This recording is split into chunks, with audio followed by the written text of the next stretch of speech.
bismillahi rahmaani rahim asalaamaaleykum mbokku téléspectateurs yi salaamaaleykum soppeek xarit yi salaamaaleykum fu doomu Sénégal mën a féete ci àdduna bi ñu ngi lay nuyu di la dalal ak jàmm ci sa kanamu télévision Futur Média ñu ci am bànneex saa su ne bu ñu xamee ne rek macha allah yéen a ngi suivre programme yi bu ko defee itam dinañu nuyu sunu PCA bu baax a baax ñaanal ko yàlla ñaanal yàlla mboolem directeur ci biir kër gi ak itam tout le personnel macha allah wéyale nag nuyoo boobu ci wetu askan wi dem seeti leen ziyaara kilifa diine yi ak kilifa aada yi boole ci cofeel gu dul jeex ndax àdduna ku ne xam na ne cofeel lu ne da koy defar ci diggante yi yal na cofeel yàgg suñu diggante noo ngi sàkku seen ñaan itam di leen ñaanal ngeen yàgg fi lool te mu ànd ak wér loolu duñ ci fàtte mukk ñi nga xam ne ñooy sunu ay xalifa généraux bëgg nañ leen sopp nañ leen ñu ngi leen di gërëm di leen sant macha allah yal na yàlla yàggal seen taxawaay ñu daal di wax salaamaaleykum dugg ci clinique yi hôpitaux yi dispensaires yi di leen fàttali ne yàlla mooy tege nattu macha allah lu mu nam war na lu mu àggale daa jot yàlla na àggale ci ñoom ñu gaaw jóge fa ñu nekk te mu bañ a tëral kenn macha allah yal na nu ko sunu borom defal ci barke Seydina Muhammad sallallahu alayhi wa sallam xel dem ci ñi nga xam ne itam ñu ngi ci prison yi yëfi àdduna la rek macha allah ne yàlla la neex mu teg leen loolu bu ko neexoon mu yóbbu leen foo xam ne bu ñu leen nammee sax duñu leen mën a teg loxo macha allah kon boog yooyu yëpp yàlla doon càngaay ci ñoom ñu gaaw jóge ca bërëb yooyu te lépp lu ñu teg loxo yal na ci yàlla def barke bu bare ñuy muñ loo itam ñi nga xam ne seen borom kër yi ñoo fa nekk àdduna noonu la booy ànd ak nit yàlla dana la teg nattu pour seetlu la day gën a defar rek loo gis ci àdduna rek leçon lañ ciy jëlee ñu ngi fàttaliku ñu baaxoo woon di ànd ak ñoom di ñaan yàlla ci barke Seydina Muhammad sallallahu alayhi wa sallam yal na yàlla yóbbu leen ca aljana yi gën a kawe bu nu waxee loolu xel dem sunu wayjuru bopp yi xel dem ci sunuy wasila sunuy soppe yal na yàlla yërëmal ñu leen bu baax a baax yàlla taas ñu ci seen barke ku ci mel ni sunu góor gu baax ga macha allah ak ay soppeem maam Cheikh Tidiane Sy Al Maktoum yal na yàlla dolli ko leer bu baax mook ay soppeem bisimila leen ma nuyu keps bu baax a baax nuyu ajaratu mami Linguère dalal itam ki nga xam ne mooy Ndoye Bane kontaan ci sunu invité de marque bi nga xam ne moo bàyyi léppam tey boole comme ni ko xale yi di waxee déplacement ak dérangement ñëw seet si nu tout le plaisir est pour nous waaye li ñuy njëkk def daal mooy jox ko kàddu gi ndax mooy sunu doyen ci fi ñu toog ma wax leen ko mooy maître ma soxna kan mu nuyoo ba pare bu noppee rek ma daal di dem ci soxna yi doyen ñu ngi lay nuyu bu baax a baax ak beaucoup de joie ci sunu xol yi macha allah. jërëjëf maa ngi nuyu la nuyu ñi nekk ci plateau bi. xam ne ay journalistes ak animatrices yu am talent boo xam ne reconnu. di nuyu suma jarbaat Ndoye Bane. di leen sant ci invitation bi di nuyu askanu Sénégal ñi nekk ci biir Sénégal ñi nekk ci biti Sénégal di nuyu dirigeant wu TFM. ak GFM en général. di kontaan ci invitation bi di ñaan yàlla li ñu fi wax mu nekk njëriñ ci askan bi maa ngi suivre de temps en temps seeni émission yu am maanaa la yu am njëriñ la ci askan bi te yéen seen taxawaay moo waral loolu di leen féliciter di leen encourager di leen ñaanal yàlla dooleel leen ci liggéey bi ngeen di liggéey mu jëm ci askan wi te yàlla barkeel loolu ngeen di liggéey amiin ya rabbi amiin jërëjëf Seydi Kane kontaan nañu soxna Linguère bisimilah yow itam. waaw xanaa dellu amaat mbégte rek xëy gis la nga def sa verre bu baax macha allah. te xam nga verre moom day naatal xol. kon dañuy ñëw door nañu ab tooñkat nga rek demal rek. àdduna xam nga bu la bébé fanaanee tëmbaji te sañoo ko def dara boo xëyee tëmbaji ay yaayam rek. di ruube ba ngoon jot ñu tëdd rek yàlla na yàgg amiin amiin kon dañuy ñëw door nañ daan dooreeti ne te jërëjëfati Cheikhul Khadim Cheikh Ahmadou Bamba sunu yaakaar yi tey ak ëllëg sama maam yàlla na mag Nelson Mandela tëpp koy jaloore di ziar mbooleem kilifa diine kilifa aada yi tey ñaanal sunu maam Cheikh Tidiane Al Maktoum yàlla yokku leeram taasuñ ci barkeem sunu soppe boobu ñu ngi koy ñaanal bu baax a baax waaye noonu la ñuy ñaanalee Sëriñ Muntaqa moom Cheikh Mouhamadou Bassirou yàlla na yan bi woyof lool ci kawam ak mboolem sunu xalif généraux yi ndax yéen yéenay kenu mbaar mi ñun bu ñuy nelaw yéen a ngi ci der bi te jàmmi réew mi rek ko waral waaye noonu la ñuy ñaanalee yaay diggéen mu gisee soppeem ba Seydina Mouhamed sallallahu alayhi wa sallam Kamara Jibante boo yaaxa ja yàgg fi lool te wér mama Kinushka yaay na fi ak njaboot gi yëpp waaye ziyaar suñu yaay bopp yi yaay Astu Jara yaay Astu Seck mère Ndoy waaye yaay Keps mi nga xamante ne nag moom itam moom day sama lépp ca Mbàkke gu njëkk ga ca Samba ya la jóob ba na gëni du ma ko fàtte di wax sama nijaay jooju nga xam ne ñu koy jooy ba tey wax dëgg yàlla am looloo ñu boole woon kon maa ngi koy ziyaar moom itam waaye di ziyaar suñu yaay Issa Diop yaaba ak mboolem waa SD ci terrain ko defal bërki démb ñu ngi siyaarat ñëpp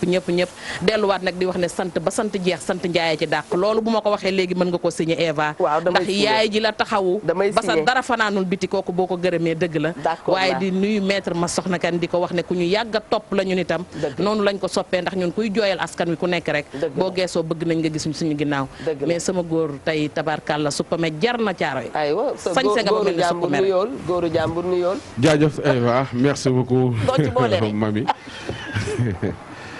merci beaucoup mami di nuyu bu baax a baax soxna Keps di jaar sunu papa ji di maître ma soxna kan avocat la cour ñu ngi koy nuyu di nuyu su mbokk avocat am yëpp di jaar sunu kilifa ga Cheikh Bass Abdou Khar di ko ñaan mu yàgg fi lool te wér ak sunu xalifa ba di Serigne Mansour Cissé sëñ Maodo Cissé ak ñëpp ñi nga xam ni ay notable lañ ci biir sañu xoor tey xam naa ni dinañ dugg tribunal bu baax a baax xuus fa ci li nga xam ne moom mooy góom bu nekk ci askan wi ñu ñëpp ñu juum juddu fekk ko fi te mu nekk di yàq di tas ay famille yu bare bari soxna Eva kon ba ci kanam jërëjëf Ndoye Bane ñu kontaan loolu ci jox kaddu gi Keps ajaratu Keps Thiam macha allah bisimilah yaayu seex waaw bisimilah Eva maa ngi lay nuyu bu baax maa ngi lay fay Thiam di nuyu ñi ma bokkal plateau bi yëpp mami Linguère sama sœur moom itamit li ñu boole wax na ko léegi yàlla na yàlla defal ko jàmm defal ko ñëpp ñi nga xam ne ñi ngi ñuy seetaan waaye itam nuyu Mamadou Ndoye Bane bu baax inspecteur nuyu également invité bi nga xam ne moo di maître Massokhna Kane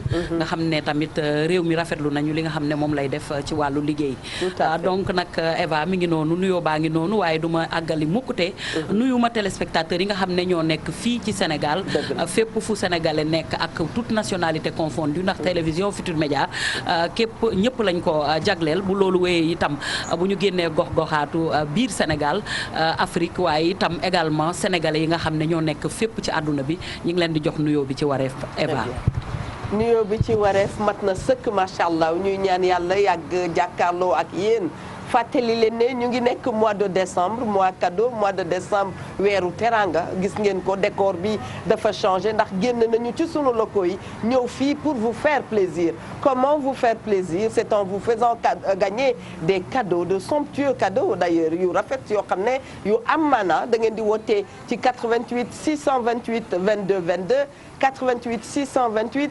04 05 ngir ngeen am ci oto yi rafet yi fi ne ngeen am ci téléphone yu smart yi am ci chambre à coucher yi am ci salon yi yéenay suñu magnifique téléspectateur kon boog magnifique cadeau lañ leen di jox évidemment mën ngeen a woote itam bokk ci émission wareef buñ leen fàttalikoo wareef xam ngeen ko dafa baaxoo di ànd ak ay thèmes yoo xam ne dafay xew au quotidien ci sunu àdduna thèmes yoo xam ne saa bu nu ko yëkkatee mu mel ni loolu rek mooy thème ne fan yi ñu ne ñu ngi waxtaanee wàllu héritage dinañ ci wax testament dinañ ci wax succession de biens loolu nag mënuñu koo wax mukk te woowuñu ñi nga xam ne ñooy juristes yi ndax xam ngeen bu ñu waxee juriste dafa yaatu waaye dañ fi woo koo xam ne tey avocat la à la cour doon un doyen macha allah suñ doon wax cursus am duñu pare waaye dañu koy tënk rek ci ne avocat la nekk ca tribunal wax dëgg yàlla di sol toojam nekk ca bërëbu layookaay yeeg donc xaw ma nu ñu koy waxee noonu daal kontante la ci ñun ñu dalal ko ku ci am sa question mën nga téléphoner laajte ko ne ñu ngi waxtaanee testament ñu ngi waxtaanee héritage ñu ngi waxtaanee succession de biens kër yi dañoo rëb loolu Ndoye Bane jaxasoo loolu macha allah. waaw kër yi rëb nañu lool waaye li ma ci jaaxal mooy dañoo nekk ci réew moo xam ne 95% musulman lañu maître te yu mel ni su xewee rek automatiquement dafa mel ni jullit yi ñenn ci jullit yi dañoo xeeb maanaam tribunalu islam bi di dem tribunalu mën nañ koo wooye tribunalu tubaab bi. maanaam dañuy bàyyi droit islamique. dem ci droit moderne. wala droit commun lañ koy waxee. voilà moo tax may laaj maître lan moo tax ñenn ci jullit yi di fi bàyyi tribunalu islamique bi di dem tout le temps ca tribunal ba. waaw tribunal islamique bi di dem ci tribunal moderne tribunal judiciaire parce que yoon moo ko tëral. yoon moo wax ne su nit génnee àddina ndonoom foog mu bu fekkee bëgg nañ mu valable foog mu jaar tribunal. très bien te loi bi dafa prévoir ndono moderne ak ndono bi nga xam ne droit islamique moom la teg donc li nga xam ne moom la charia prévoir dañu jël règle yooyu dugal ko ci code de la famille mu am kadi tribunal boo xam ne bu gaa yi amee lu leen jaaxal dañ koy laaj juge yi dañ koy laaj donc même bu fekkoon ni ndono bi dañ ko séddale à l'amiable ak imam ak waa quartier bi comme niñ koy faral di def léeg-léeg bu ñu buggee ëllëg kenn bañ ko attaqué ci ñi nga xam ne ñoo doonoon wala seeni doom dañu war a yóbbu procès verbal boobu xam ne def nañ ko séddale nañ ndono bi à l'amiable dañ ko war a yóbbu tribunal homologué ko loolu mooy homologation jugement d'homologation loolu bu xësee ba am ëllëg ki si biir fii ak fukki at fii ak ñaar fukki at kenn mënta jóg attaqué séddale boobu ñu séddale woon ndono bi donc loolu nag malheureusement bu amiable boobu xam ni comme ni mu ko waxee moom la ñu war a def ci imam yi ci jàkk yi wala ci kër ga xam ni imam mooy ñëw toog ay notable ñëw toog ay témoin ñëw toog loolu moo barewul lu muy am malheureusement parce que ñi war a doon souvent dinañ ci am ñoo xam ne du ñu juboo ñàkk a juboo boobu nag mooy tax muy dem tribunal et malheureusement di fa yàgg toujours li may dégg ñu naan ouverture de session naka ngeen ko mën a waaw ouverture de succession maanaam waaw kañ la succession di ubbi nit bu faatoo kañ la succession di ubbeeku mooy ba mu faatoo ak fa mu faatoo Ndakaaru la faatoo parce que fi la dëkk wala daa nekk Côte d'Ivoire wala feneen donc ndono bi date ouverture ndono bi mooy bi mu faatoo fu mu faatoo fii Ndakaaru ci këram donc lieu ouverture succession bi Dakar lay doon donc ñan ñoo war a doon kooku mooy question bi nga xam ni mooy question principale bi départ bi daal loolu la lan la ñu war a doon ci alal ji aussi alal ji danañ ko xëyma mais ñan ñoo war a doon aussi danañ ko établir mais comme niñ ko waxee dafa am ñaari succession dafa am succession de droit moderne xam ni moom la ñuy appliquer en règle générale pour ñi nga xam ne du ñu jullit ak succession de droit musulman xam ni képp koo xam ne kii jullit nga bi ngay dund ni jullit nga doon dund li jurisprudence di wax juddu ci l'islam dunde ci l'islam faatu ci l'islam loolu fu mu am succession de droit musulman mooy moom la ñuy appliquer d'accord moo xam ca jàkka ja la moo xam dañ koy yóbbu ca tribunal ba mais succession de droit musulman boobu la ñuy appliquer kooku génn àddina. très bien wax nga ci sa biir wax ne ñan ñoo war a doon. ñu poser la question boobu. ñan ñoo war a doon. alors ñan ñoo war a doon loi bi daf ko expliquer jabar ay doom ay papa ak yaay ay jarbaat des fois ay sët ay cousin cousine et cetera mais dafa am ay règles dafa am yoo xam ne bu ñu fi nekkee rek dañuy dàq ñenn ñi donc loolu dafay am ba am ñoo xam bu ñu fi nekkee am na yeneen mbokk yoo xam du ñu mën a donn d'accord bu ñu fa newul nag maanaam bu ñu dundul wala kii amul doom par exemple am na ñeneen ñu muy ubbil bunt pour ñu nekk pour ñu donn donc loolu code bi daf ko tëral comme ni ko l'islam tërale aussi l'islam aussi dafa tëral ñan ñoo war a donn léegi nag am na li ñuy wax indignité ñoo xam ne war nañu donn mais duñu donn ñoo xam ne war nañu donn mais duñu donn lu tax am na ñoo xam de plein droit duñu donn ak ñoo xam ne ñi tribunal moo naan ñii duñu donn ah oui waaw ñi nga xam ne duñu donn de plein droit waaw mooy par exemple ku rey baayam ñu condamné ko waaw ñu condamné ko waaw waxuñu ku rey baayam rek te kenn condamné ko mais ku rey baayam ñu jugé ko condamné ko kooku de plein droit mënul donn baayam ak ku rey doom ak koo xam ni kii doon na jéem a rey baayam ñu atte ko ci atte trouvé ni kii coupable na da doon jéem a rey baayam mais rey ba antuwul baay ba bu dee aussi moom il est frappé d'indignité de plein droit maanaam moom yoon daf ko dàq de plein droit dootu doon am na yeneen aussi cause yoo xam cause d'indignité de plein droit. ku jéem a arnaquer papaam non ba mu dem ci yoon. koo xam ni kii dafa déshonorer baayam. waaw koo xam ni kii dafa am na ñoo xam ni ñii il faut tribunal prononcer seen indignité. waaw am na ñoo xam ni il faut tribunal ni kii lii la def baayam def ko lii donc kii damay déclarer ni kii il est indigne pour doon baayam dafay fekk nag ci ñiy doon kenn saisir juge bi. ni ko sama mbokk mi day doomu góor gi la. waaye def na li preuve yaa ngi nii ñu wane ni kii tribunal juge ko ni kii damay prononcer indignité kii du doon. mais am na ñoo xam ne moom de plein droit du ñu doon. mooy li ma wax ku rey sa baay wala nga doon tenté rey ko wala sa yaay nangam des trucs comme ça. ma ngoog mbokku téléspectateurs yi balaa ma jàllaat ci Ndoye Ba ci Mamy ak Kebs gis ngeen ko ne nit a ngi ci biir kër lii doyen wax lu am la ndeysaan nga xuloog baay bañanteeg moom ba mu génn àdduna nga bokk ci ñu njëkk xëccoo alalam Mamy Linguère.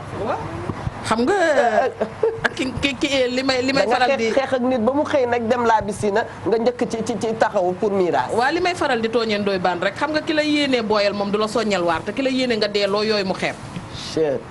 xam nga dañuy wax ñu naan ki nga xam ne dafa ne jonnaaral di la xaar ngir nga dee.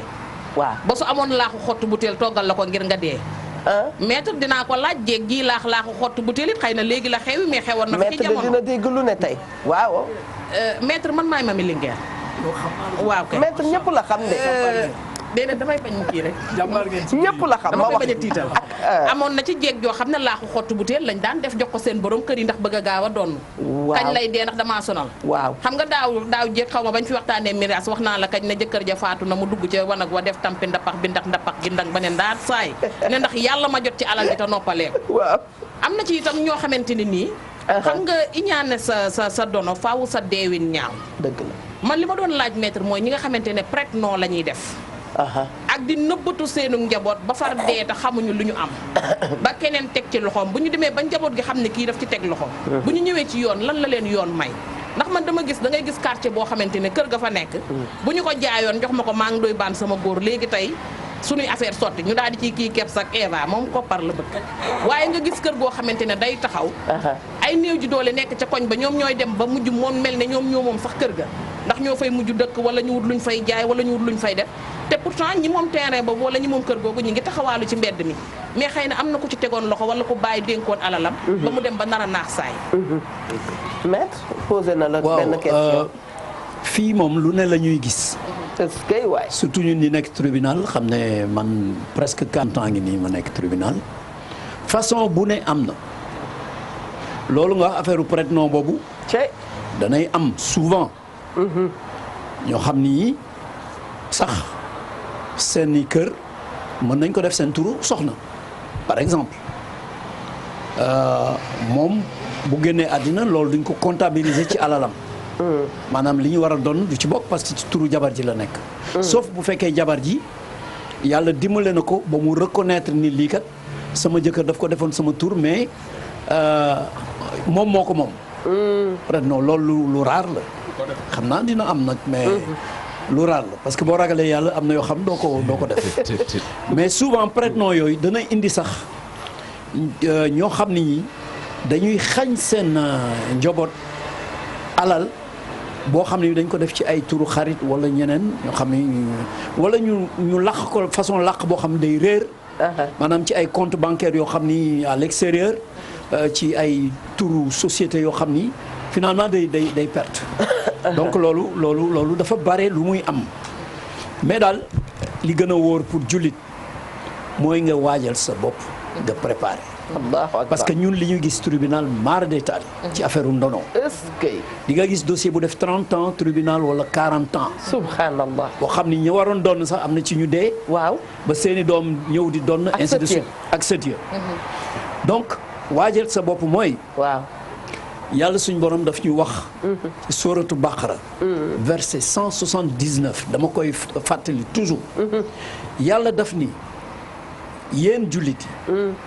bu leen dee di jege na ngeen def testament bu fekkee da ngeen bàyyi ay alal da ngeen di def testament pour seeni waajur seeni doom et cetera ni nag c'est un devoir pour les musulmans yéen bu fekkee dee mi ngi leen di jege mais yenn at yi boo ko amee wala yenn feebar yi boo ko amee xam nga ni segam yàlla day rey koo xam ne kii dara jotu ko di rey waxambaane massa koo xam ne kii am nga 70 ans jëm kaw wala nga am yenn pathologie yoo xam yenn feebar yi nga xam ne boo dee du bett kenn dëgg la donc loolu dafa jullit yi dañu war a waajal seen bopp bàyyee seen ginnaaw loolu mooy testament parce que boo ko deful souvent dana am lëj-lëj yoo xam ni kenn du ko mën a laqar ci. très bien Kebs Thiam yow itam xam naa ne sa portable bi dafay xumb lool. laajte yee ngi ci nu mu nekkee sunu bos. ñu bàyyi la nga jàkkaarloo ak maître. dëgg la Eva comme ni nga ko waxee dëgg la parce que lii dafa nekk sujet boo xam ne dafa interpeller kenn ku nekk ci ñun. donte boo ko musul a dund sax di nga ko tu es appelé à dund ko. muy couche société bi fu mu mën a doon nag fu mu mën a féete. ba tax na waxtaanee ko day am solo rawatina nag bi maître ñëwee toog man dafa am benn laaj bu ma bëggoon laaj.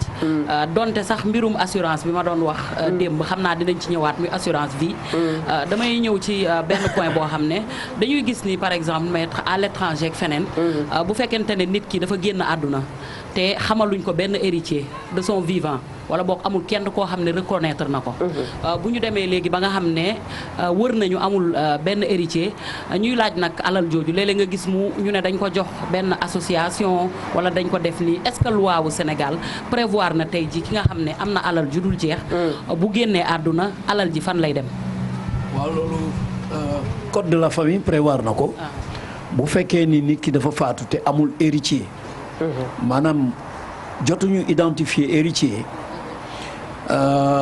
dañ koy jox ku ñuy wax curateur. curateur mooy ko xam ni kii état bi la fi nekkal moom yooyu xam ne moom la ñuy wax des biens vacants.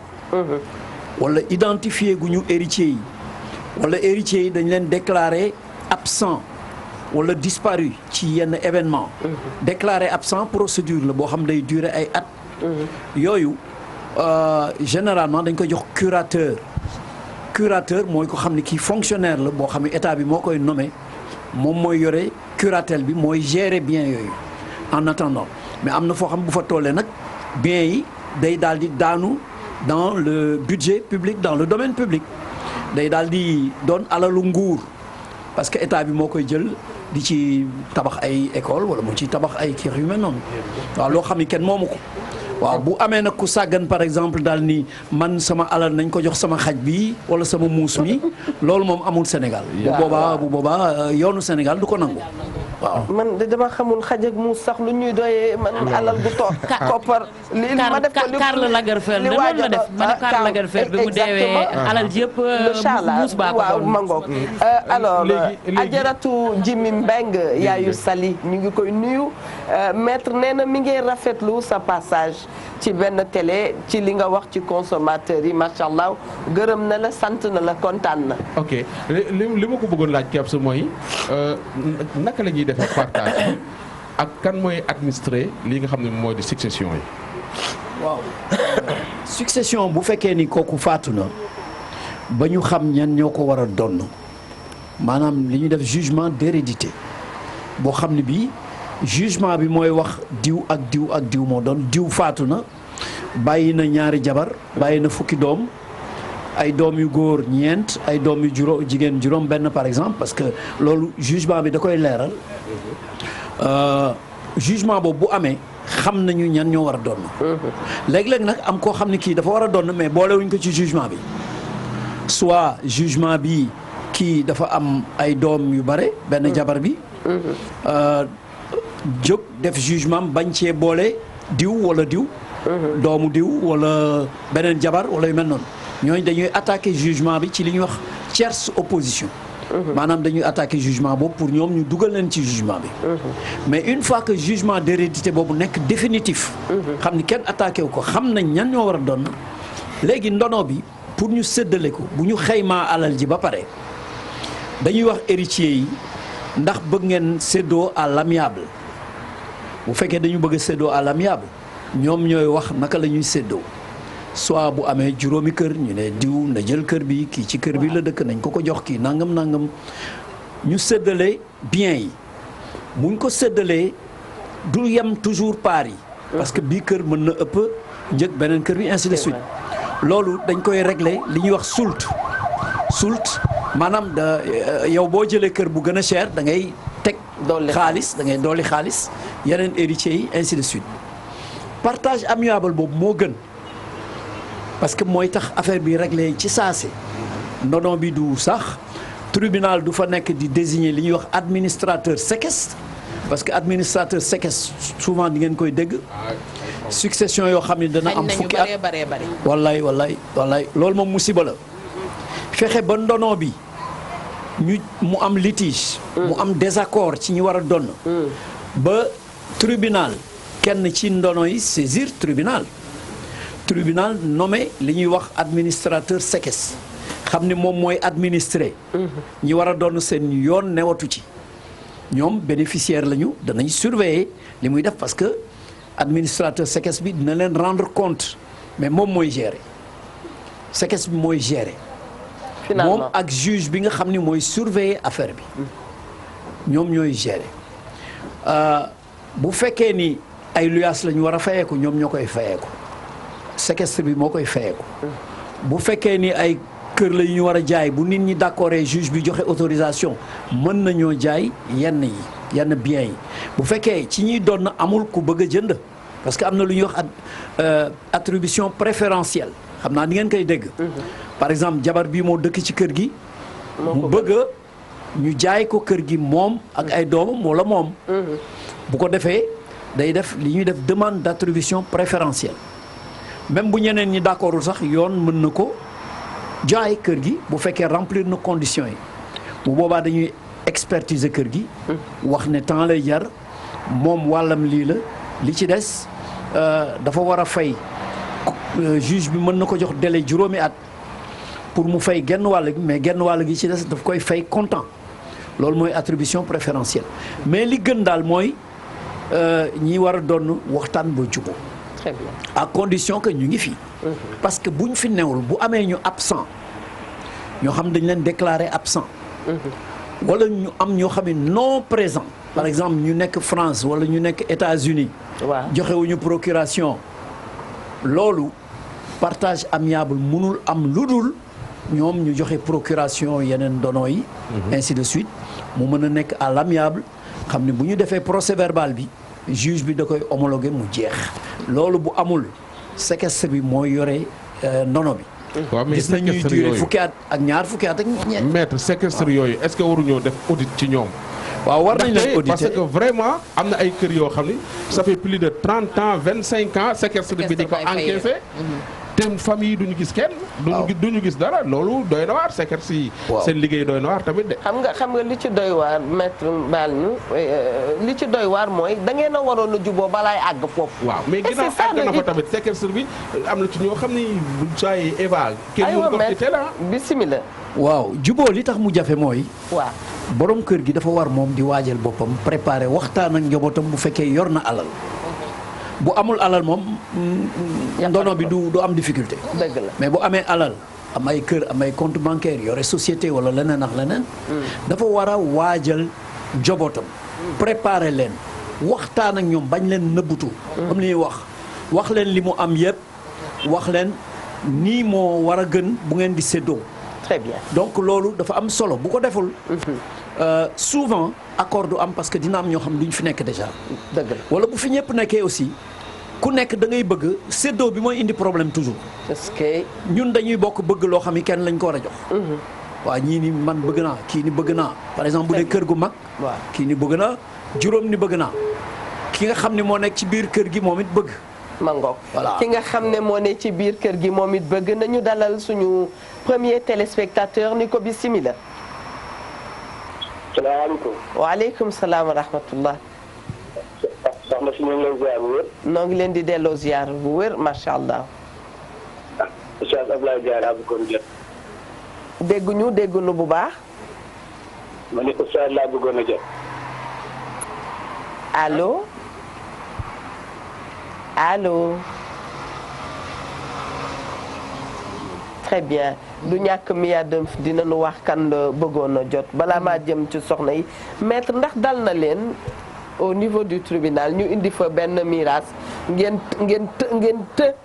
tële def miraas boobu maanaam mu jaxasoo ba nga xam ne lii mi ngi seen loxo mënu leen ci dara. waaw miraas lu muy gën di yàgg rek gën a jaxasoo.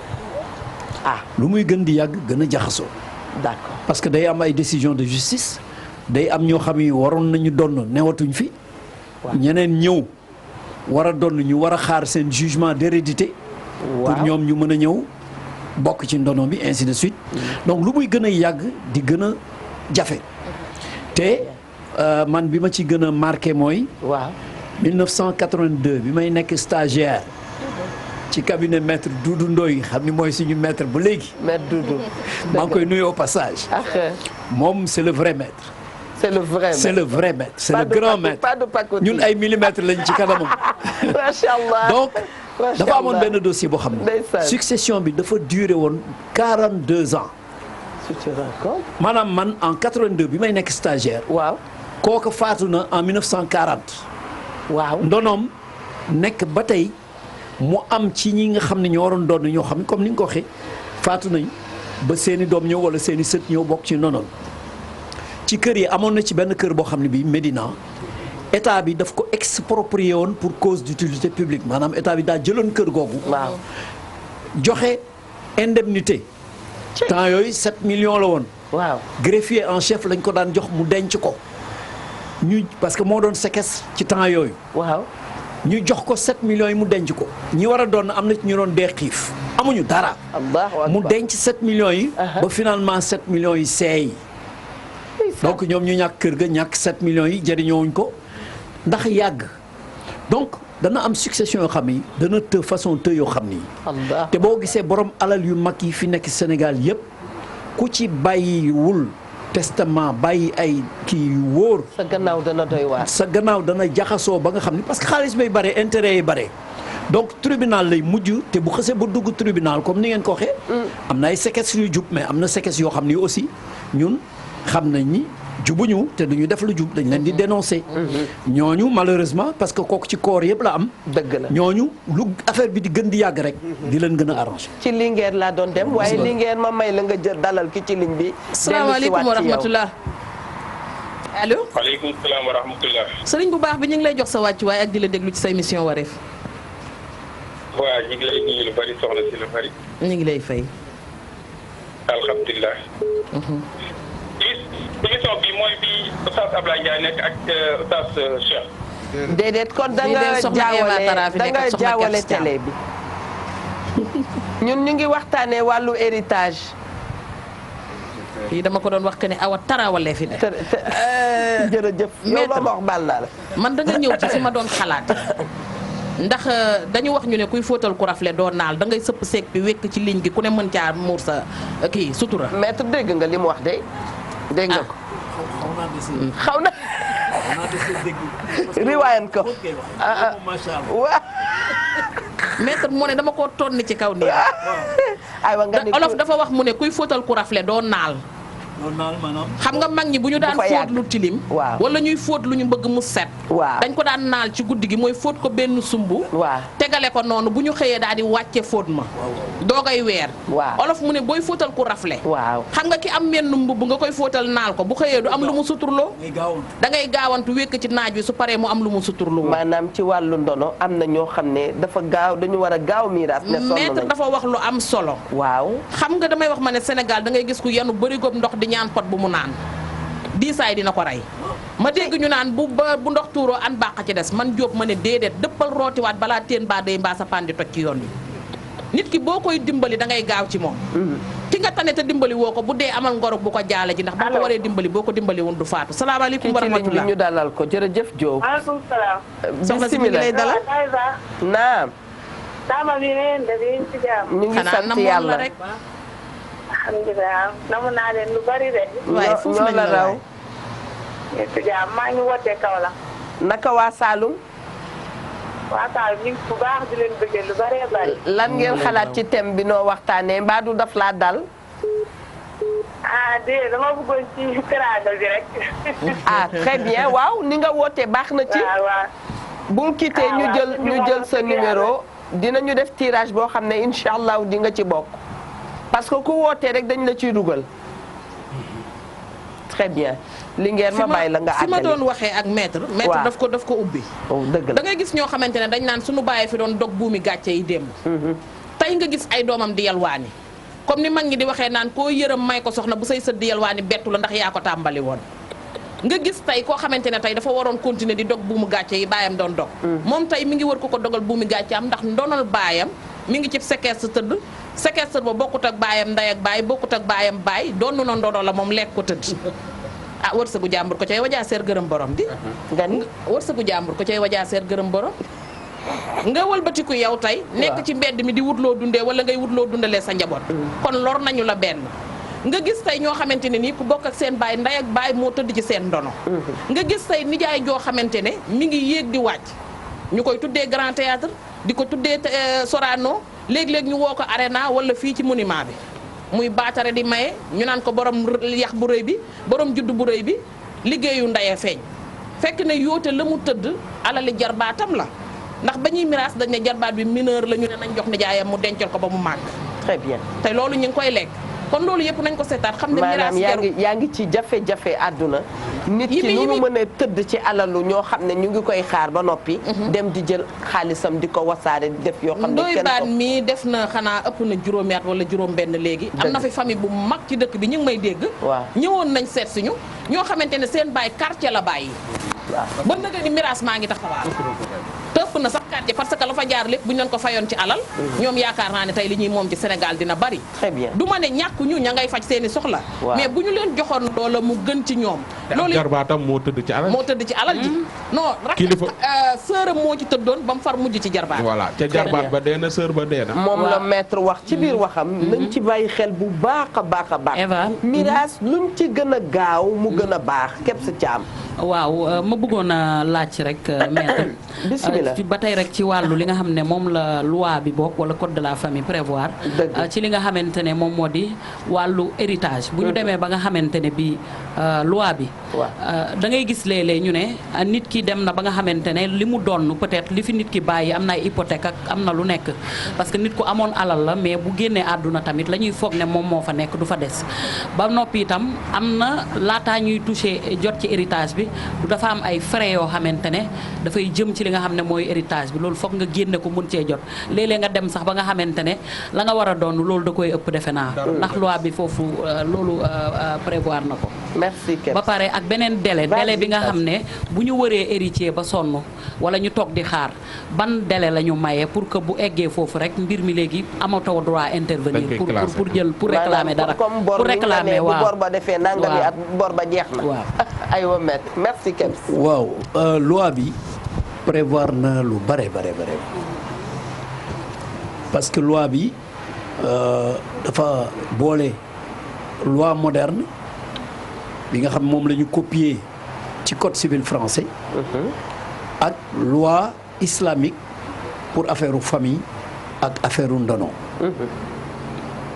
julli di nag ñoom ñoo tooñ seen bopp parce que yàlla tracé nañu yoon boo xam ne bii buñ ci tegoon macha Allah yem ci dëgg problème yi am tribunal yëpp mën nañu 99% yi dootu am mais nit ñi dañu toppul li diine wax xam nga wax nañ fi affaire u testament donc préparer sa ginnaaw yow bu la yàlla mayee alal des fois mu may la alal boo xam ne wóor na ma ni sa giiru dund doo mën a lekk sax benn dixième bi macha Allah wala mu may la alal boo xam ne sa giir yëpp mën nañ cee dund ba dee yàlla mel noonu alal jooju nga di ko dajale ba yàlla xëy jël la des fois jël bu la bett ci yàlla parce que yàlla dañuy wax day bette waaye lim ñuy won tous les jours war nañu préparer xam ni waratuñu bett ak kay dëgg waaw tous les jours mu won ñu ko mu jël nit koo xam ni kii kenn mënuloon xalaat ni day dem maanaam wax la ni ma def mën naa la koo def waaw maître ki lay yónnee merci de me rappeler boo ko rappelé wul mu woo la direct waaw gis nga ko alors donc loi bi prévoir na yëpp bu fekkee ni kii génn àddina dafa amee ay bor wala kër yi ñu hypothéqué ko loolu yëpp yoon prévoir na ko mooy créance yi nga xam ne moom la am bor yi ñu ko ameel ak bor yi mu amee même bu fekkee banque la ko ameel ci succession bien yi mu bàyyi am na ci yoo xam ne dañ ko hypothéqué woon. lu yooyu banque day am priorité. pour ñu réaliser hypothèque yooyu. bu fekkee ni ay kër la yoo xam kenn hypothéqué wu ko mais ci alalam la ñi mu ameel bor ñooñu mën nañu fayeeku ci loolu wala ñu topp ñi nga xam ñooy héritiers yi nga xam ni nangu nañu jël héritage boobu. parce que héritier aussi il faut ñu xam ni héritier mën na accepter purement et simplement li nga xam ne moom la waajuram bàyyi comme mën na wax li ñuy wax acceptation sous bénéfice d'inventaire maanaam foog ñu xëyma alal ji ñu bàyyi ba pare mu soog a xam ndax alal ji ak bor yi bu ëppee mu ne man renoncé naa ci ndono bi. mën na def loolu renonciation sous acceptation sous bénéfice d'inventaire wala mu renoncer carrément ci succession bi sama baay dee na mais man succession bi renoncé naa ci soit mu renoncer purement et simplement wala mu ne renoncé naa au profit de mes co-héritiers loolu aussi mën na nekk li ma am doy na ma li ma waroon am ci sama ndono baay may naa ko ñi nga xam moom laa bokkal succession bi yooyu nag dafa may délai am na délai 3 ans am na yoo xam ni mais am na action yoo xam délai bi 10 ans la par exemple koo xam ni kii dafa réer kenn gisu ko absence dafa am procédure de déclaration d'absence boo xam ñeenti at lay durer yoo xam ni bu juge bi déclaré ni diw absent na soxna sam bàyyi woon kooku dootul nekk soxnaam alal jëm bàyyi dañ koy doon ainsi de suite donc yooyu yëpp loi bi prévoir nañ mais encore une fois jullit yi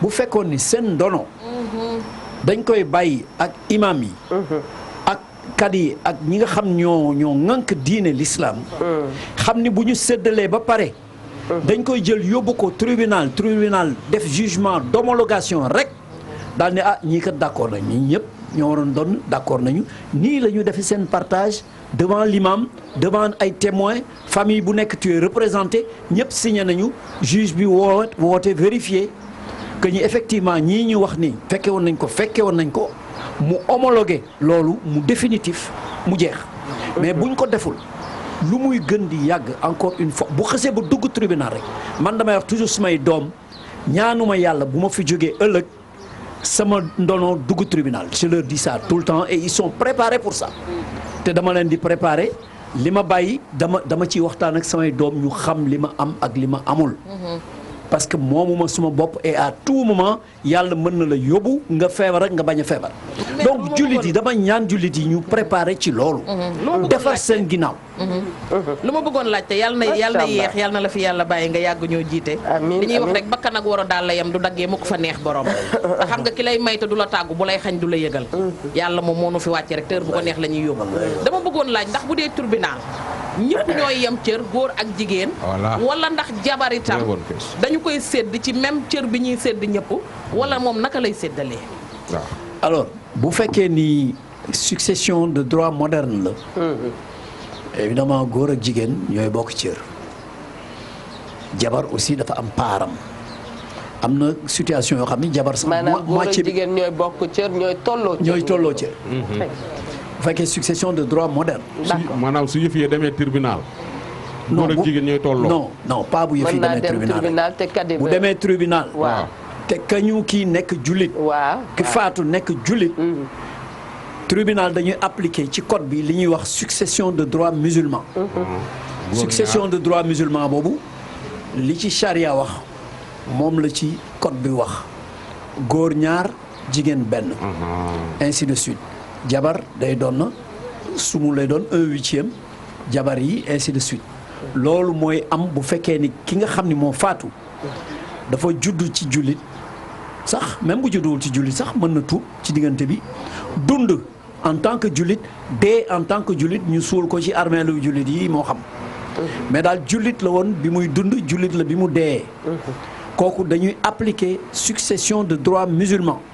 Maintenant ci biir application boobu bu ñuy séddoo ñu góor ñi bu leen neexee ñu ne ñun daal ñun ñoo waroon am ñaar mais d'accord nañu tolloo ak suñu jigéen wala nangam. loolu am nañ ci droit. d'accord loolu mooy consensus accord bi nga xam ne mooy am ci séddoo bi. et souvent dinay am. oui. séddoo am na sax ñoo xam ne dañuy maye seen part. dëgg la dañ naan man ci héritier yi laa bokk. waaw ci liste mais la ma waroon donn mu toll temps may naa ko samay rak wala may naa ko sama jigéen bii wala nangam kooku droit am la. droit am la bu muy mayee. bu boobaa tribunal day homologué loolu. parce que loolu ñoom ñoo ci d'accord. voilà mais bu fekkee nag ñoo xam ne newuñu fi. partage boobu du mën a am. ki ñu woowee enfant naturel nag moom. enfant naturel li ñu ci wax da ngeen ko enfant naturel bu fekkee ni enfant né hors mariage c'est important enfant né hors mariage maanaam li ñuy wax enfant adultérant. waaw mooy koo xam ni kii dafa juddu fekk ay waajuram maanaam hors mariage la juddu. kooku dafa am cër bu muy am rek. mais du am cëru doom bu légitime. maanaam day fekk baayam mi ngi denc keneen. di sëy ak keneen ba noppi am ko feneen baayam mi ngi ci sëy. am ko feneen ba pare am doom foo xam ni fii. sëyu la kooka. waaw loolu la ñuy wax. enfant adultérant. enfant adultérant. li ci charia wax loolu la ci tribunal wax. voilà c'est-à-dire tribunal non charia xam nga charia daf ni moom du donn. waaw charia moom daf ni donn. tribunal nag bu fekkee droit musulman la. bu fekkee droit moderne la. dañuy dana am luñ ko sédd bu fekkee droit moderne pur la li enfant naturel di am loolu lay li enfant légitime di am loolu lay am. très bien. bu fekkee ni ci succession de droit musulman bi nekk ci code de la famille la boobu dana am lu mu am mais du doon même chose que doom bi doon li mu am. très bien. waaw yooyu mooy différence yi.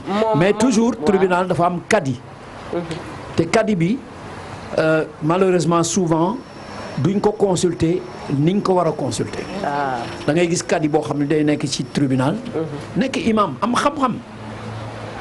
mais juge yi am na ci yoo xam ni c'est obligatoire juge bi laaj leen seen xalaat. mais am na yoo xam ni c'est facultatif maanaam juge bi bu ko neexee mu laaj leen bu ko neexee du leen laaj donc yooyu yëpp am na ci. mais daal kuy ñaan yàlla ñaanal yàlla. sa ndono bañ a dugg tribunal. xale yi juboo boo xam ni bii. dana tax du dugg tribunal. mais bu juboo amul. démb dama doon waxtaan ak benn waay. mu wax ak man bay jooy nee na papaam dafa gaañu moom enfant naturel la yàlla may ko wërsëg moo jëndal papaam terrain. tabaxal ko R+2 oto bi papaam dewal moo ko jëndal ci xaalisam ci liggéeyam moom ay rakam moo leen di fayal jàng et tout papaam nag amoon na ay tool seen dëkk bi miraas jotee ñu woo ko ni ko yow doo doon c'est-à-dire kër gi nga xam ne moo ko jëndal papaam def ko turu papaam ñu koy xëccoo moom ñu écarté c'est un peu man xawma c'est un peu frustrant affaire boobu noonu mun man ko léegi noo def mun ma xanaa toog di leen seet mais ñoom ñii seddoo di xëccoo bi may jëndal sa papa terrain bi man ak ñoom a ànd bi ma koy tabax ñoom ak ñoom a ànd bi ma koy def lépp moom ak soxlawuma ci dara mais le fait que ñu beddi ma ber ma noonu dafa ma am leneen lu ma jàngal ci àdduna. dafa ñaaw waaw dafa c'est un peu. dafa ñaaw maanaam ñoom beddi wuñ ko. yoon l'islam moo ko beddi. ñoom dañu appliquer rek li nga xam ni moom la charia wax. parce que certainement amoon na imam ba ñuy séddale gu mel noonu. mais moom xamoon na loolu d'avance. waroon na ko sóoraale ba xëy na buy jënd kër gi di ko tabax mu def ko ci turam moom en se disant xëy na papam jiitu ko xëy na papam du ko jiitu et que moom bu jiitoo papam dana doon ainsi de suite donc loolu mooy précaution bi mu waroon def. mais xale bi nga xam ne bu fekkoon ni xamul woon situation ni enfant naturel la ñeneen ñi ñoo ko xamoon. opposé ko. bon bu boobaa aussi dañuy wax ni charia moo prévoir loolu. waaw c'est que xale bi nga xam ne nag kepp metti na ci xol mais bon. dafa dund ci kër baayam 40 ans bi baayam faatoo lay doog a xam ni moom juddul woon ci yoon. indiwaat na looloo fi bari loolu dafa bari ci dëkk bi. très bien maître ñu kontaan nañu vraiment ñu ngi kontaan loolu ci sa teewaay parce que wax dëgg yàlla. dégg nañ fi explication yu leer. am na keneen ku bëgg a xam nee na tey moom dafa bëgg a may yaayam kër te am na ay sœur am ay frère bu mayee yaayam kër est-ce que day jël turu yaayam def ko ci kër gi wala day bàyyi toujours turam sachant que may na ko yaayam parce que ëllëg lay xalaat itam moom am na ñetti doom waaw kooku moom posé na problème bi. waaw de façon claire. moom nag moom mooy xam. d'accord bu fekkee ni moom dafa am yeneen kër. waaw xam ne assuré na njabootam. waaw et que lii daf ko bëgg a may yaayam. xam na ni am na ay frères et sœurs. loolu aussi bu fekkee ni daf ko may yaayam dëggantaan. waru ko mën a xañ ndonoowu yaayam. logiquement d'accord maanaam il faut mu nangu que ni maar day taali bu fi yaayam jóge woon tey. du moom rek moo koy donn donc kër googu bu ko defee ci turu yaayam ay frères am ak ay sœuram dañ ciy donn bu ko neexee nag mu def ko ci turam moom. d'accord kii ko mais da koy xañ ay frères am ak ay sœuram parce que moom bu faatu woon. ay doomam ses propres enfants ñoom ñooy doon kër googu. très bien mel ne loolu day dugg rek ci maye calcul. man je veux dire que l'élégance voudrait que. booy may nit nga may ko rek parce que may ko spontanément def ko ci tur parce que yow mi koy maye sax xamoo ndax yaay njëkk a gaañu sa yaay. d'accord kon booy maye da ngay maye naturellement rek lay xew ëllëg yàllaa ko xam. très bien li ngeen loo koy wax. wallaay na maye rek fi sabilillah xam nga dañu ne loo jëmbat di nga yendu keram ba mu des doomu aadama. waaye kuy def te yàlla tax yàlla jeexul jógewu fi te gëmmul nelawul. ki nga xamante ne nag yaa ngi koy jox te moom rek moo lay jox ndax yàlla ku mu mën a dundee si wàttu ku war a naan biteel bii nii mu màndi la bu la yàlla joxee bërigo da laa séddale loom ndox dëgg la kon yow defal fi sabilillah la ngay def ëllëg fay gi sunu borom la day dellu si waat ci li ma doon wax sànq rek ku iñaane sa ndono sa deewin ñaaw ndax rakk yi ak mag yooyu bu ëllëgee su yaay faatu woon ñu nar a nekk ci mbedd mi itam yaa leen di fat xam nga Sénégal nag dañoo mën man damay gis taawu taxaw di bàkku naan waaw man moom tey moom li ma naqari rek toog ci télé ñu laaj la nga naan li ma naqari rek mooy tey bu sama baay doon dund ba ma tabaxal ko gratte-ciel fële ca place de l'indépendance waaw sa doomi baay nekk fii di fanaan buntu marché Sandaga ku la ñeme na ne la waxoo dëgg ndax bu sa baay doon dund nga yóbbu ko mbëbës fanaanal ko ndeysaan Eva maître laa bëggoon a laajaale ko bi Ban ñu ngi nuyu borom bu baax bonjour mon équipe machallah moom fii la bokk et si l'aîné est né avant le mariage et les autres pendant le mariage est-ce que le père peut hériter de son enfant naturel ou bien non non waaw kañ bu dee taawu paa bi dafa juddu hors mariage waaw avant paa bi di am soxna ba am fa ay doom waaw muy laajte ndax paa boobu dana donn doomam bi nga xam ne mooy enfant naturel bi bu fekkee enfant naturel bi yàlla daf ko may wërsëg waaw ci charia xam nga ci charia li ñuy wax ci doom ji loolu la ñuy wax ci baay bi kenn du doon morom waaw ci charia baay ji amu ca wàll waaw maintenant bu dee succession de droit moderne baay bi day doon doomam. très bien c'est clair comme doom bi day doon baayam aussi. moom dem na ci ñaar yëpp. voilà suñu yemee ci charia. du ko doon bu ñu demee tribunal def mu doon. ay ca Ndoye Bane. maître en tant que sénégalais nekk avocat nekk tribunal yaa ngi koy wax problème yi dafa bari foofu keps naka nga gisee ay nit yu bokk ndey ak baay wala ay nit yu bokk benn baay. tey jël na yóbbante tribunal Ndoye Bane rek. yóbbante tribunal di defante yu bon loolu en tant que sénégalais après ñu ni Sénégal pays dara teranga ñoo bokk ndey ak baay ñoo bokk maam est-ce que du li ñuy gis ni yëpp ngistal la te ci seen baay de maanaam su alal taxawee rek ban dem ñu yóbbante tribunal di sungufante di reenante di waxante yu bon ci ay nit yu bokk ndey ak baay naka ngeen di dundee loolu yëpp alal moo ko waral. alal saytaane la. wallaay alal dong moo ko waral parce que bu alal amul xuloo du am. mais da ngay gis ñu taxaw di saaga seen maam. waaw tribunal da ngay gis ay xale. yu taxaw di saaga seen maam. ndax alal ci te seddoo amagul de. ci affaire jugement d'hérédité yu mel noonu ñuy boddante da ngay gis koo xam ne kii seen baay day takk jabar. officiellement di ànd ak moom guddeeg bëccëg. di dem ci xew yi et tout. seen baay génn àddina. au bout de 40 ans peut-être ou 50 ans. ñu ne sëy boobu valable loolu attaqué seen sëyu baay boobu loolu gis nañ ko. ndax ndono te bàyyi nga barsax ndax ndono. nga gis ñoo xam ne ñii dañuy waxante lu nekk. comme ni mu ko waxee te lépp alal moo ko waral donc loolu moo tax nit ñi war a defar seen ginnaaw. loolu yàlla sant ñu testament boobu yàlla sant ñu.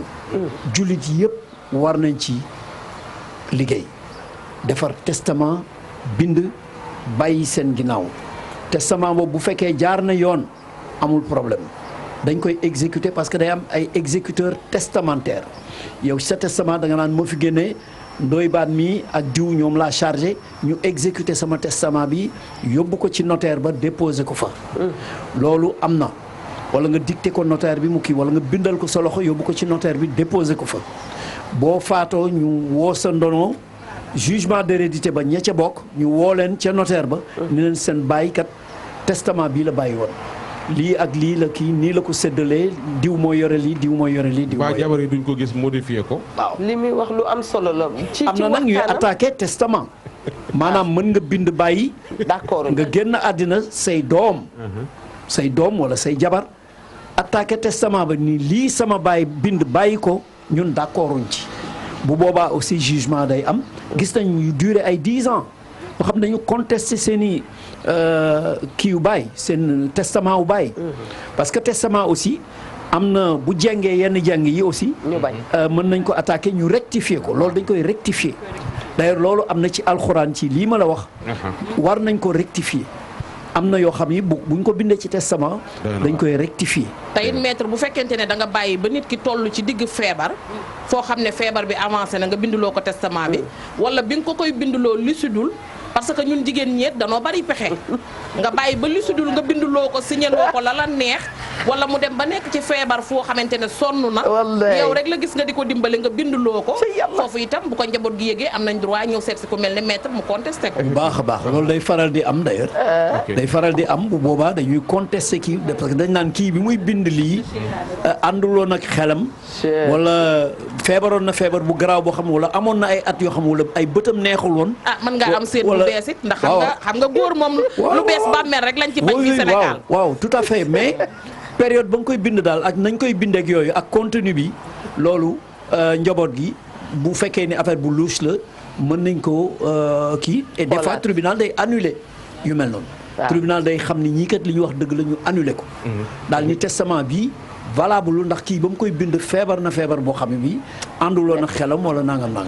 donc tribunal da koy waaw man wax naa ko fi semaine dernière. waaw ma ne léeg-léeg nit di nga am koo xamante ne mooy nekk sa seytaane ba Eva naan man nu ñuy kii seytaane sa nunub na nag mu signé loola mais lii baax na maître teewaayam parce que ñu bëri dañu yaakaaroon ne loolu peut-être pour nga contester ko day compliqué ndax tribunal ak yëpp këyit la ñu xam bu ñu bindee këyit attesté borom kër gi signé ne man maa ko maye baax na kon leeral bi ci ñu bari ñu xam ni boo demee ndekete lu ci bari dañ koy annuler.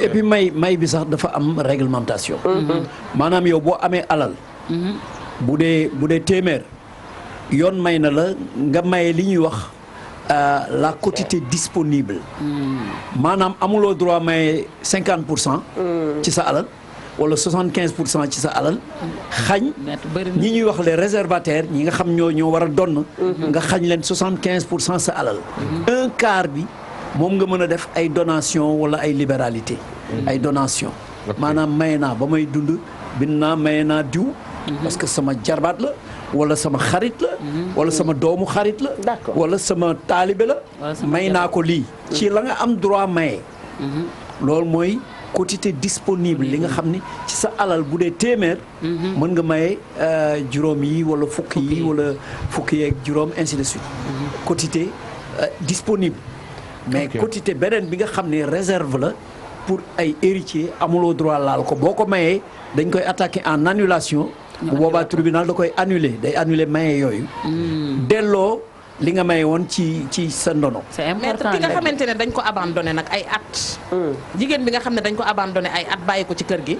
wala ñu bàyyi ko ci beneen kër nekk ci beneen kër di dund la neex ba bés ñëw ndono li taxaw jabar jooju itam day doon su ñëwee wane ne moom dañ ko takkoon. doon na parce que jabar la.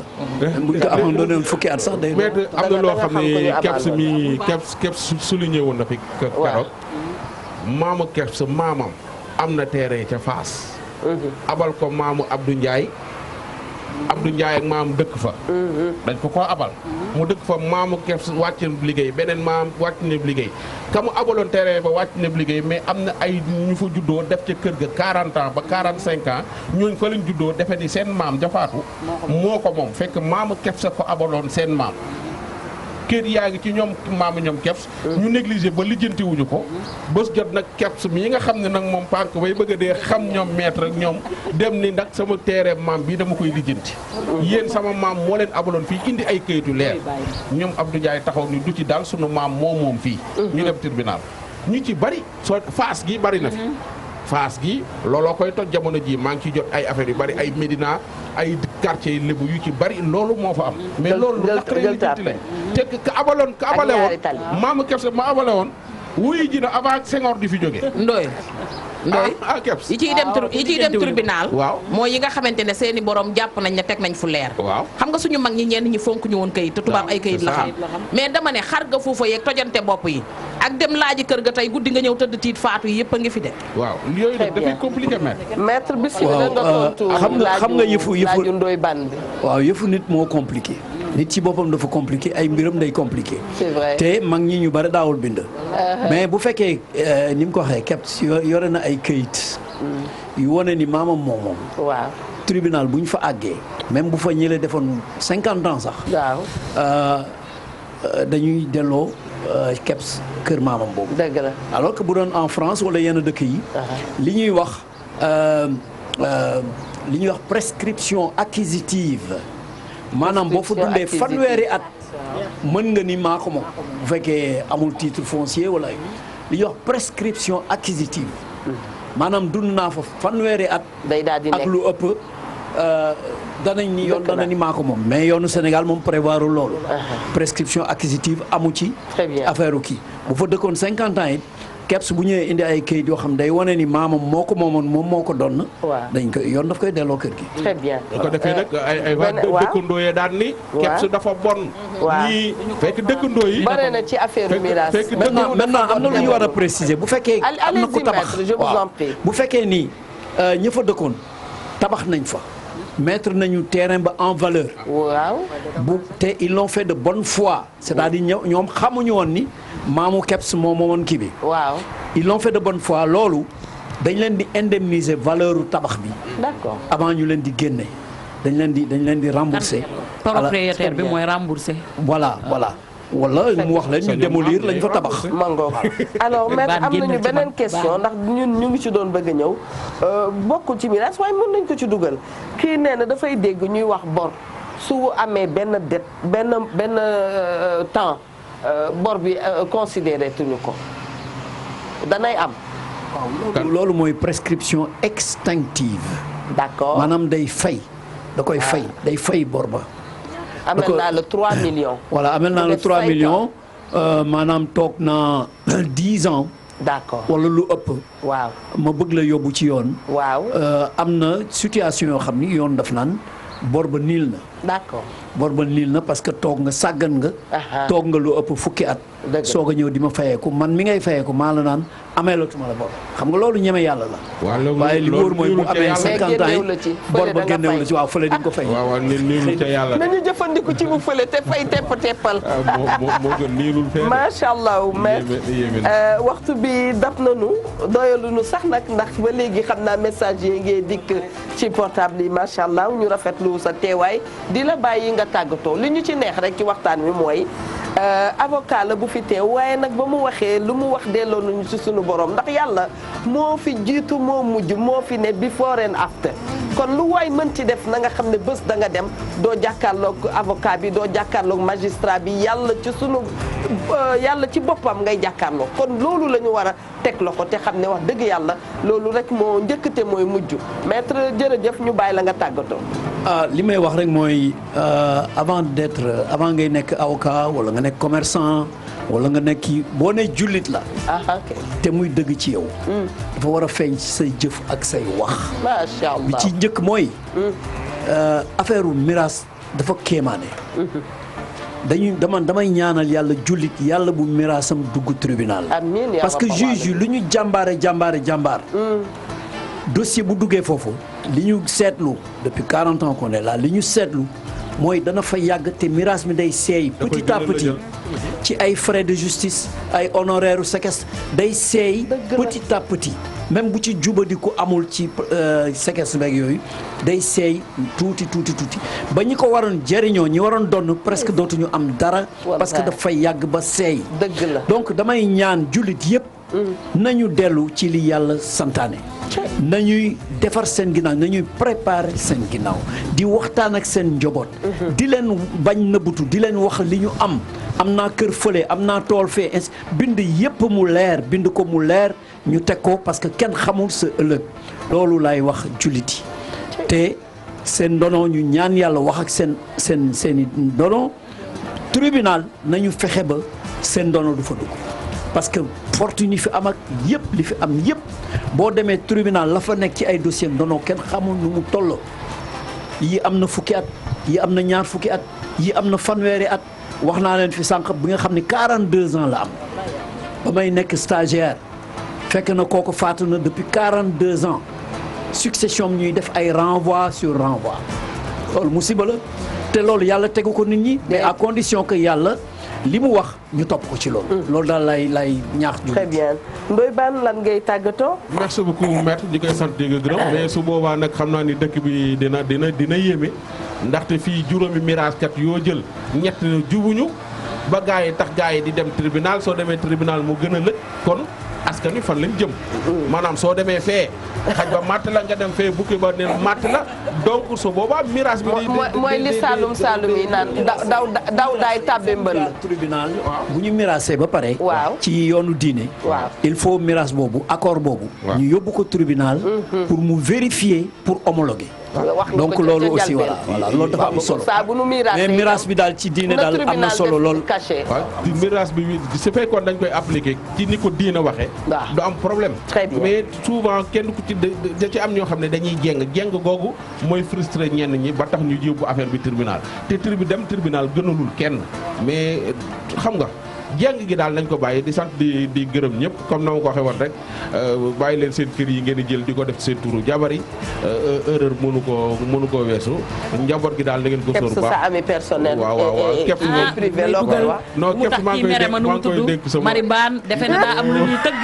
voilà Ndoye Bane plateau bi rek laa ko gisee maa ragal ku mu jël maa ragal non yow naan di nga doo dox yooyu déedéet doo ko def alors soxna Kebs looy tàggatoo waaw li may tàggatoo mooy rek nañu rafetal xol yi rafetal jikko yi te xam ne lépp suñu borom la dellu li nga xam ne moom mooy jugement ku fi toog muy maître muy keneen ku fi mën a toog wax nga ñu ne l'islam dafa régler problème yëpp ba pare kon mënuñoo am dara ba pare di dugalaat suñu bopp ci leneen kon yaakaar naa ne maître ñëwam fi am na njëriñ bu baax te jàng nañ ci lu bare bari ce fut un plaisir de partager ce plateau avec yéen ñëpp Eva kontaan bu baax a baax di remercier ki nga xamante ne rek mooy Cheikh Thiam ak itam ki ma may cuub bi rek muy ki nga xam ne moom moo di rek Adja mère Aminata Seck di yaayu Kanku Thiam Eva loolu lay tàggoo di la remercier bu baax jërëjëf Thiam merci Adjaratou Mami Linguère yaayu Nene wallaay xanaa dellu di bëggaat ci suñu jotaay ak maître rek di ko wax ne dafa wax lu am solo ndax xam nga moom mi nga xam ne moo nekk fële ca baro ba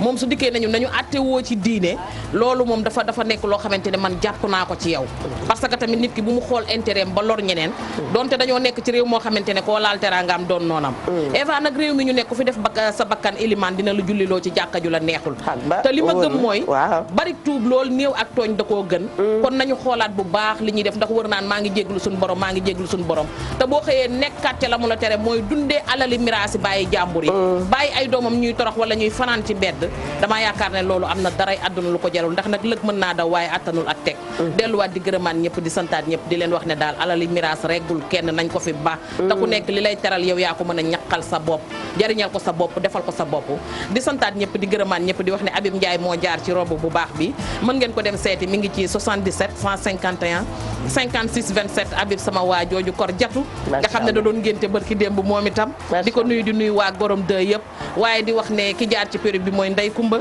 VIP xeer dem leen seeti ko en face Kër Madi Kenya mu ngi ci 77 397 82 82 di santaat njabootug Maulana Cheikh Ibrahima Niass gépp waaye di wax ñëpp ne leen ni ngeen ma bëggee noonu laa leen bëggee Machallah, tout est bien qui finit bien. Nous remercions le doyen maître Massokhna Kane mi nga xam ne dalal nañ ko ak contenté bu mag li ñu ci gën a neex répondre na sunu ay questions yu bare fidèles téléspectateurs de TFM yéen itam macha allah ñu ngi leen di gërëm di kontaan ci yéen bu leen tàyyi ci woote leen ndax ni ma ko waxee ca njalbeen mois décembre mois cadeau la dañ leen di defal cadeau ndax yéen a yàgg ak ñun lépp loo xam ne seen ngeen ko te mu nekk fii jële ko ci chambre à coucher bi ba ci oto bi yéen lan ko jagleel ci kaw lan ci kaw ngeen woote ci 88 628 22 22 628 04 05 lu dul baax ko gën kon mbokk mi yaa ñu ngi remercier sa équipe yëpp ndax équipe bi yëpp baax nañu macha allah